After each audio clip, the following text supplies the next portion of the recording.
नमस्कार, JSB news में आपका स्वागत है। रुक करते हैं खास खबर के साथ। नेताजी सुभाष चंद्र बोस की जयंती पर भोपाल के ओल्ड कैंपियन ग्राउंड पर सुघोष दर्शन कार्यक्रम हुआ, जिसमें प्रदेश के 75 सरस्वती शिशु मंदिर के 1500 छात्र छात्राओं ने घोष वादन किया। इस मौके पर मुख्यमंत्री शिवराज सिंह चौहान ने कहा कि मध्य प्रदेश के सरकारी स्कूल में अब गीता और रामायण भी पढ़ाई जाएगी। हम सरकारी स्कूलों में हमारे धर्म ग्रंथों की शिक्षा देंगे। गीता का सार, रामायण, राम सेतु और महाभारत के प्रसंग पढ़ाएंगे। ऐसे लोग जो महापुरुषों का अपमान करते हैं, उनको सहन नहीं किया जाएगा। मध्य प्रदेश में इन ग्रंथों की शिक्षा देकर हम बच्चों को नैतिक शिक्षा देंगे। ऐसे सुघोष प्रदर्शन देश के अमृत महोत्सव के अवसर पर आयोजन हुआ। इसी कार्यक्रम में आज नेताजी के जयंती के अवसर पर इस प्रकार एक सुंदर आयोजन कार्यक्रम में, और एक सौभाग्य की बात है इस आयोजन के अवसर पर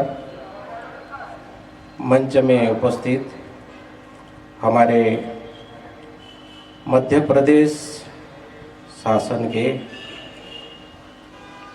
मान्यवर मुख्यमंत्री महोदय शिवराज सिंह चौहान जी महोदय,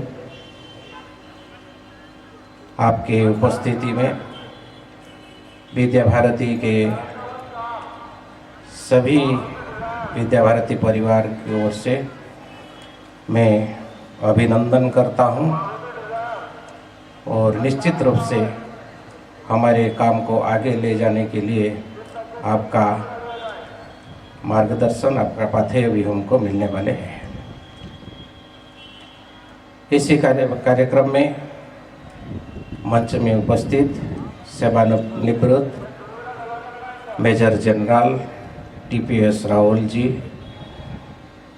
आज उन्हीं का हुआ। एक साल में पढ़ाई छोड़ दी।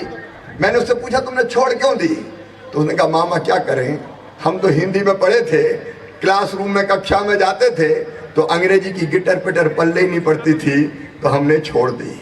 अब भाषा के कारण किसी बच्चे को पढ़ाई छोड़नी नहीं पड़ेगी। एक शिक्षा का और पक्ष है नैतिक शिक्षा और अध्यात्म की शिक्षा। जैसा आदरणीय गोविंद चंद्र महंत जी कह रहे थे, नैतिक शिक्षा सा विद्या या विमुक्त आदि गुरु शंकराचार्य जी महाराज ने कहा, शिक्षा वो जो मनुष्य को मनुष्य बना दे।